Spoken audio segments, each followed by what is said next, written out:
We got our one and only 7:45 game. We got South Carolina, who's 3-2. Traveling number 11, LSU, who's 4-1. LSU favored by 8.5 points on the SEC Network. Lenora Sellers for the Gamecocks gone 58 of 87, going for 886 yards, 4 touchdowns, and 1 interception. Rasul Faison has had 41 carries for 163 yards and 3 touchdowns, and Vendravius Jacobs had 18 catches for 323 yards and 2 touchdowns. Garrett Nussmeier has gone 115 of 171, going for 1,159 yards, 7 touchdowns, 3 interceptions. Caden Durham has had 52 carries for 213 yards and 2 touchdowns, and Aaron Anderson's had 23 catches for 305 yards.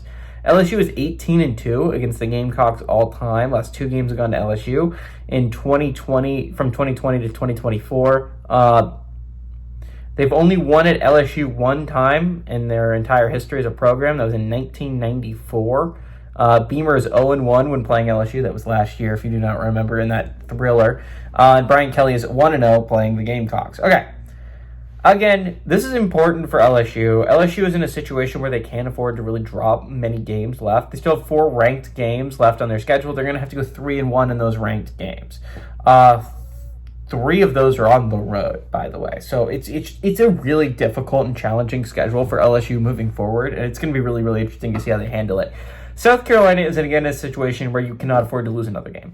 They've already lost 2. Unfortunately, the Missouri one was a rough one to swallow if you're South Carolina, because they had Sellers for the whole thing. It was a game they could have won, but they just barely lost to a good Missouri team. Now you're going on the road to play LSU. You have 4 ranked games in a row after this, by the way. If you can get through that schedule 5-0, not only are you a college football playoff team, you're basically a lock. I mean, I say basically, a loss to an FCS squad or Clemson could end up really, really hurting you. But I feel like South Carolina, if you can do that, man, all the props to you. South Carolina is not going to be a college football playoff team. I don't think LSU can be either. Their offense has just not looked good enough to be a college football contender. They lost that Ole Miss game mainly because their offense just isn't good enough to win games against teams like that. And LSU has games against teams like that on the schedule. They still have an Oklahoma game. They still have an A&M game on the schedule.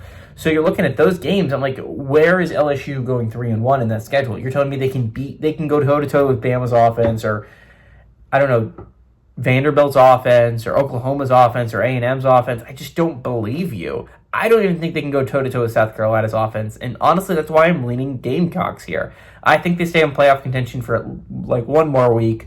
I like the Gamecocks on the road. And honestly, I think Lenora Sellers is a really great quarterback. He's coming off a bye, so he had more time to get rid of that lingering injury. He played really well in the Missouri game, even not healthy, and I think he'll be healthier in this game. LSU's defense is very good, but LSU's offense is just not good enough to compete with good offenses, and I think South Carolina has a good offense. I like the Gamecocks to go on the road and pull off the upset. Give me the Gamecocks to win and the Gamecocks to cover.